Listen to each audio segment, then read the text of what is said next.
It all starts like a routine hearing, just the judge confirming basic details. Nothing unusual, right? But listen closely. The defendant stumbles through the answers, long pauses, unclear responses. For the most part, are those facts accurate? Yes, Your Honor. Did you get into an argument and into a fight with SB? I don't believe so. You don't think you did? I just know that when she dropped me off, she was yelling stuff at me when I drove off. So what did you do?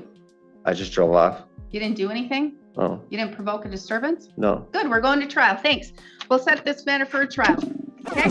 We will go on the record in the matter 24 CM 202, State of Wisconsin versus Andrew Cote. The state appears through Assistant District Attorney Holly Rockow in person. Mr. Cote appears in person in custody with counsel Joel Feliski. We're set today in this matter for a plea and sentencing hearing. The parties have reached an agreement. Mr. Feliski, can you please recite the agreement for the record? Is it nerves, or is something being held back? Either way, the judge isn't missing it, and neither should we. Now here's what's on the table. The defendant pleads guilty to a single misdemeanor disorderly conduct. In return, all other charges are dropped. The punishment. Yes, Your Honor. Mr. Cote has agreed to plead to one count of misdemeanor disorderly conduct, with the remaining counts in the complaint dismissed and read in, and a joint recommendation by both parties for court costs totaling $443. And I believe he was in the process of a revocation. Was he revoked or did? Yes, Your Honor. As of yesterday afternoon, the final decision from the administrator came in, and he has been revoked, and he will be sent to Polk County for sentencing. Okay. And what charges was he convicted of in Polk County? I believe they were substance use related, Your Honor. I was not originally opted into that case. That was my predecessor, Mr. Pollack. Unfortunately, I cannot speak to any detail as to the nature of those charges. All right, thank you. I can just pull it up. I just am curious.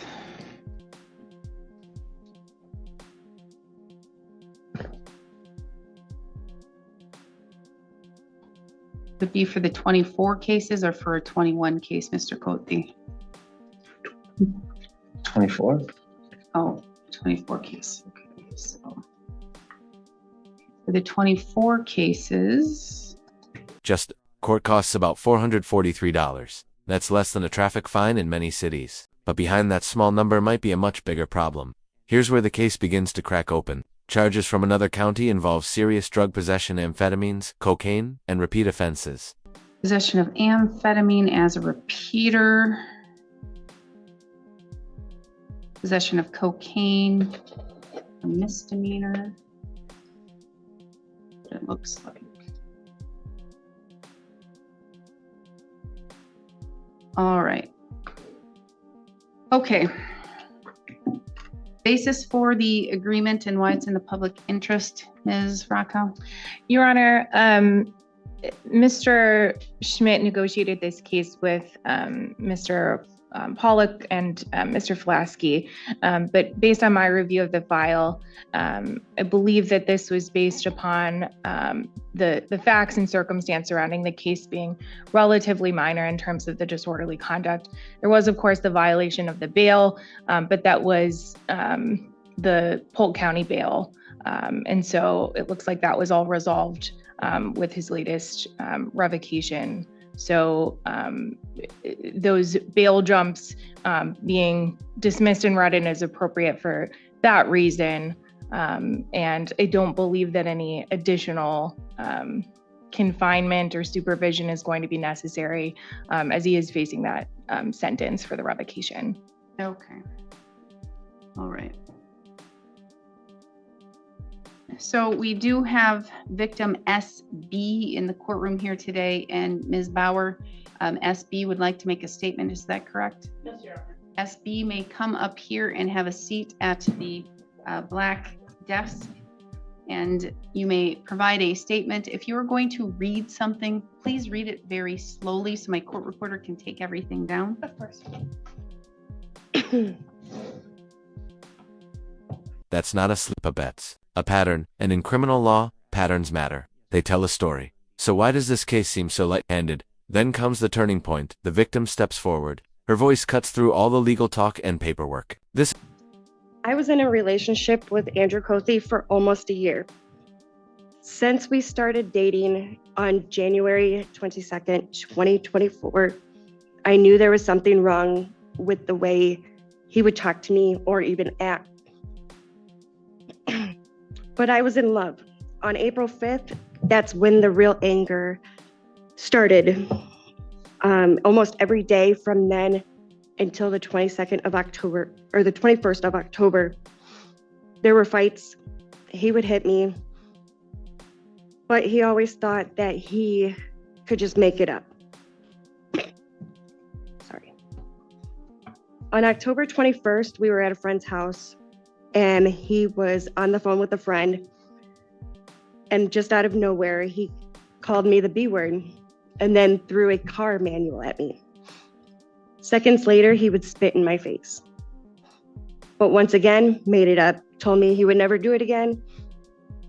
But just a couple hours later, my world flipped around. On October 22nd, about midnight, we left the friend's house and he drove to a parking area in Grantsburg. I ended up falling asleep in the passenger seat, like I always had. He ended up waking me up to ask me where the drugs were. I handed him what he had wanted, and I went back to sleep. He woke me up again and asked me for the other bag. I said I gave him everything I had, and I didn't have anything else. He got angry and started firing the flare gun out the sunroof. The second time he woke me up, he asked me once again, and I told him the same thing I had told him the first time. This time, he got mad at what I had told him, and he ripped off the rearview mirror and threw it in the back seat. Then he took the passenger visor and ripped it off the car, and then hit me in the cheek with it.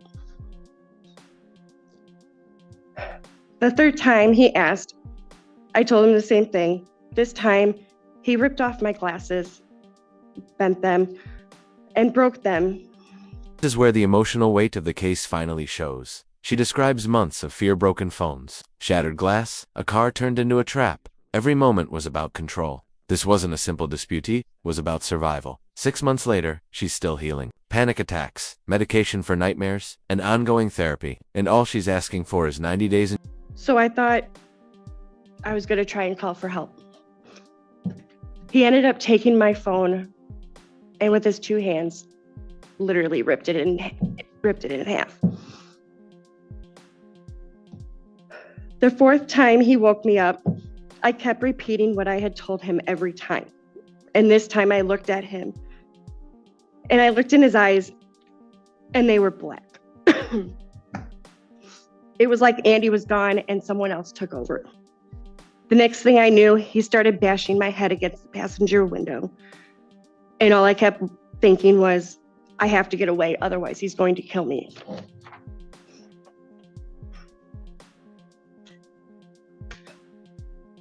So I had got him calmed down enough to where he would drive to Dollar General where the van was parked. We were going to move it, but we decided he didn't want to because he was getting tired. He let me drive the car, and I knew that was the only way I was going to get out. I drove the car to the Frederick Trailer Park, where I knew I would be safe. I parked in the front entrance and stopped. He woke up and started yelling, calling me every name in the book, but I was only able to grab my purse, and that was it. I started walking to my friend Jen's house in the park, and I got there and she asked me if she could call, and I said yes, and fell to the ground. The cop from town came and my body started going numb. I ended up throwing up and passing out. Not knowing what was going on, they called the EMTs, and I went to the hospital and had a CT scan. Your Honor, this is still painful for me. I have anxiety and panic attacks now every day.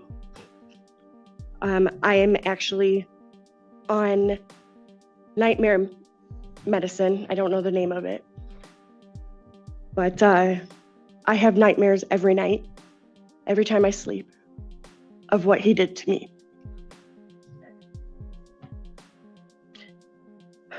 I am in therapy almost either 1 or 2 days a week, and I will be on therapy for at least 3 years, she said. This was 6 months ago, and yet it still gets to me every day. I don't know how I'm going to move on from this. So I'm asking you for some stipulations. 90 days in jail, no contact with me, my property, or my roommates, no possession of firearms, anger and drug treatment, and probation. In jail for him, and a no-contact order. She's still living with the impact while the system nearly let him off with a small fine. Then comes a shocking moment. The judge admits that the original complaint barely described any of this. I don't think it's fair that I have to live with this every day and he would get away scot-free. He has made it to where I don't feel safe, and I will be putting 2 restraining orders on him for both counties. I can't go outside by myself. I can't go to the store by myself. He's already threatened me enough. Thank you. Thank you. Just a bit of information. You only need 1 restraining order. It covers you everywhere. Okay. So Thank you don't you. need to go to both counties. Thank you for your statement. Thank you. And for the record, and I'm sure that, well, maybe the state had more information, but that's not any of the information that is contained in the criminal complaint. Mention of an argument. No violence, no threats. Nothing like what she just described. So how did the real story get missed? The prosecution is clearly caught off guard. They made a deal before hearing the full truth. Now it's playing out. It is very sparse and just indicates that there was an argument and it may have escalated, but what I have access to doesn't discuss the level of what that argument may have been or consisted of. All right, so then the agreement, Ms. Rockow, now again, after hearing the victim, what is the basis for the agreement in the justice or in the public interest? Well, Your Honor, I think some of that information wasn't information that the state had when this case was charged or when this offer was made. It's not my file, but from my review, I didn't happen upon that, what was described just now. So based on the facts that are contained in the criminal complaint. And again, and I'll state, you're probably hearing or seeing it for the first time as the court is, because the criminal complaint is one small little paragraph that just describes a fight that occurred and that it may have escalated a little, but none of the detail. Right. But Your Honor, again, Mr. Cothey has been revoked in Polk County on some more serious charges and is going to be presumably serving a jail sentence. I think at least one of those had some stayed jail time. So I think that he's going to remain in custody for a while. I don't believe that based upon the facts that anything more is necessary here. I think that the bail jumps again were associated with the Polk County cases. So I don't consider that to be, of course, he violated his bond. But I think that the focus here in Burnett County should be the disorderly conducts. And I don't think that any jail or probation is appropriate. I do think that costs only is sufficient to protect the community.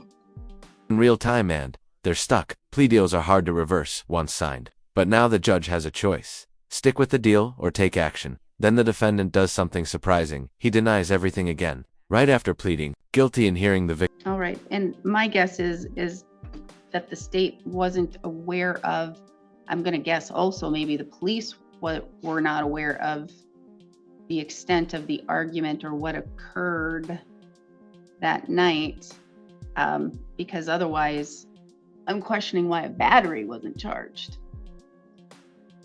Right. I don't have any information about bruising or pain or injury in the file as I review this. All right. Okay.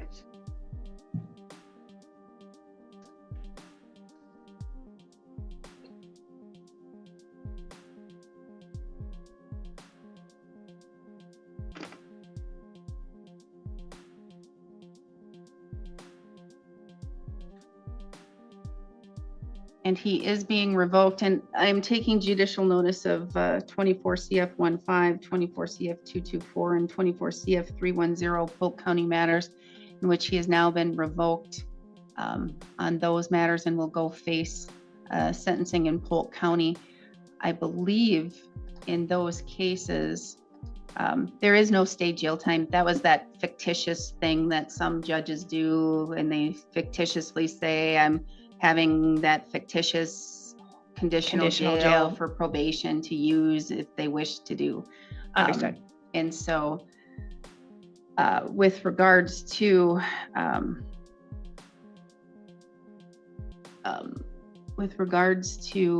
the charges in Polk, he does have the possession of amphetamine with the repeater. So that means the maximum possible penalty of 1 year he could face, with the increase of no more than 2 years for that underlying misdemeanor in Polk County. But that's for Polk County to deal with and for you to deal with in Polk County. And you were under bond conditions in Polk County when you violated your bond here by engaging in the criminal actions here in Burnett County. And for the record, and this is, I guess, for the victim as well as you, Mr. Cote, for you to be aware of, and perhaps the reason why these were simply charged as disorderly conducts is because of the little bit of information that was provided the day of the incident, at least that I have in front of me. And usually what's in the criminal complaint is what has been provided to the police in the police report. So there's not much. This is the first time that I believe perhaps even the state is hearing the depth of what may have occurred that night.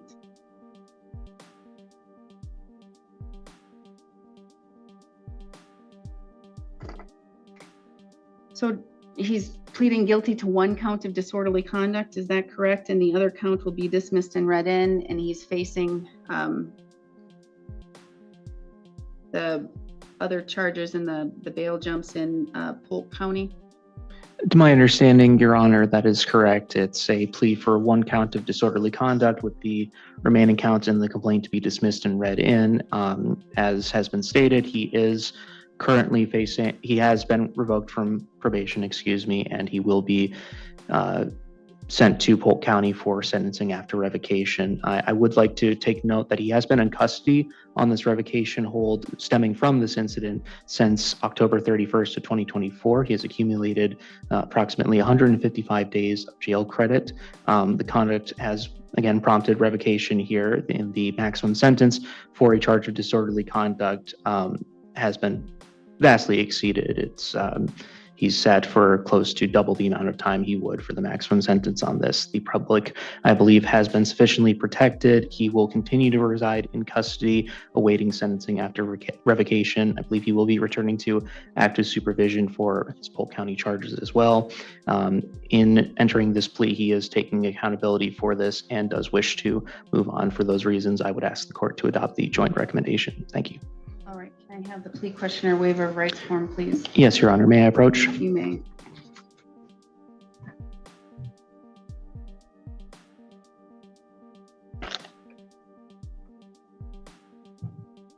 So I have in front of me the plea questionnaire waiver of rights form. Mr. Coakley, did your attorney go over this document with you thoroughly? Yes, Your Honor. Did he go over it word for word?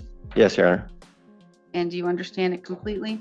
Yes, Your Honor. If you didn't understand it, did you ask him to explain it? Yes. And he did so? Yes, Your Honor.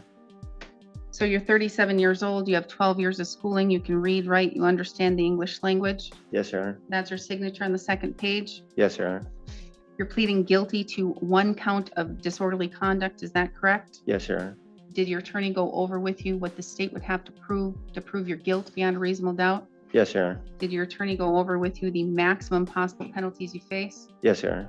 No mental illness or disorder and no alcohol, medications, or drugs? No, Your Honor. Because you're charged with crimes, you are entitled to constitutional rights, and each of these rights is listed on this document. Did your attorney thoroughly go over these rights with you? Yes, Your Honor. Do you understand them completely? Yes, Your Honor. Do you understand that by pleading guilty, you're waiving and giving up these rights? Yes, Your Honor. Do you need me to go over these rights with you in any more detail? No, Your Honor. You understand that if you're not a citizen of the United States, your plea could result in your deportation? Yes, Your Honor. You understand the state would have to prove on or around October 21st, 2024 in Burnett County, Wisconsin, while in a private place you engaged in indecent, boisterous, abusive, and otherwise disorderly conduct, which under the circumstances did tend to provoke a disturbance. Do you understand what the state would have to prove? Yes, Your Honor. Do you understand the maximum possible penalty? The maximum possible penalty of this crime could be a fine of up to $1,000 or up to 90 days of incarceration or both. Do you understand that? Yes, Your Honor. Do you also understand I have a recommendation from both of the counsels, both of the attorneys here, a joint recommendation for costs only, that would be court costs and DNA surcharge, etc., costs only for $443. Do you understand that is simply a recommendation to the court? Yes, Your Honor. Said differently, that means I'm not bound to follow that, and I could sentence you all the way up to the maximum possible penalty, and I could do that here today if I thought it was necessary and warranted. Do you understand that? Yes, Your Honor. Do you still wish to proceed and enter a guilty plea? Yes, Your Honor. Did you go over the criminal complaint with your attorney? Yes, Your Honor. And again, that's that document that basically says what happened that day and why you were charged with the crime. And albeit it is very short and it doesn't have a lot of facts and it doesn't have as many statements or factual assertions as the victim did state here today, but as it's stated in the probable cause section of that criminal complaint, for the most part, are those facts accurate? Yes, Your Honor. Did you get into an argument and into a fight with SB? I don't believe so. You don't think you did? I just know that when she dropped me off, she was yelling stuff at me when I drove off. So what did you do? I just drove off. You didn't do anything? Oh, You didn't provoke a disturbance? no. Good, we're going to trial. Thanks. Victim's powerful statement, that move, it changes everything. The judge isn't buying it. No more soft options. This case is going to trial. The judge lays it out. Sounds like we're going to have a trial on 2 disorderly conducts and 2 bail jumps. That sounds good to me. So maximum possible penalty for 2 disorderly conducts, up to 90 days of incarceration, and for 2 bail jumps, up to 9 months each. Because if you're indicating you didn't do it and you're indicating that you're innocent, by golly, the state has to prove beyond a reasonable doubt. And so I think we're going to set the matter for trial, and I think we need 1 day. Let's set it for trial here today, Miss Rockow. Is this going to be a York case, or is this going to be a Mr. Schmidt case? This is Mr. Schmidt's case. Okay, let's get the matter set for trial and we can do it. I can presume you're going to be in custody for a while since you are revoked on your Polk County matters. But we don't have a problem getting you back here for a trial. We have a really great lieutenant who runs our jail very well, and we have the ability to do transport. So let's get this matter set, and let's get it set for sometime soon. And we have the victim here, so we can make sure that we have a date that works for the victim as well. How about June 24th? It is on the assistance week, but June 24th sounds like a good day to have a trial. How does that work for you, Mr. Flisky? I'm available that day, Your Honor. Excellent. So we'll have a trial on June 24th. That'll be a trial because, again, if you didn't do anything that day, that's what your assertion is here, Mr. Colte. The state has to prove it beyond a reasonable doubt that you engaged in any type of conduct that would be disorderly, and whether or not you were on a bond in Polk County and whether or not you violated that bond and you did so knowingly. So that's what we're going to do. June 24th, we will have a trial. We only need one day. That works for victim, Ms. Bauer? Excellent. Now let's get to my final drop dead date. That means, Mr. Colte, that is the day that I will no longer take any type of agreement, okay? I won't accept any agreement in this case, all right? And so that means the matter will go to trial, and you will be able to have your attorney state it'll be the state trying to prove the case, and your attorney will be able to defend you and your claims at this matter. But on May 29th, that'll be the last day, the drop dead date for any agreement that'll be reached. And quite honestly, to me, the court does not find a disorder. No more reduced penalties, no more quick resolutions. After hearing the victim's voice, the court won't let this slide again. The system may have missed the mark once, but now it's ready to see the full truth in open court. Especially hearing the statement from the victim to be in the public interest. So let's do May 29th, Mr. Flisky, May 29th. Well, you said that this is going to be a Schmidt, even though it's on that. So let's do May 19th, drop dead date. May 19th, can you do 10:45? Yes, Your Honor. All right, May 19th at 10:45, we're going to have our drop dead date for any agreement that can be reached in this matter. Otherwise, we will go to trial. We don't have to worry about lab. We have confirmation that victim will be able to be present in here for the trial. We're good to go. All right. Thank you. We're adjourned. We'll see you then. Thanks, Your Honor.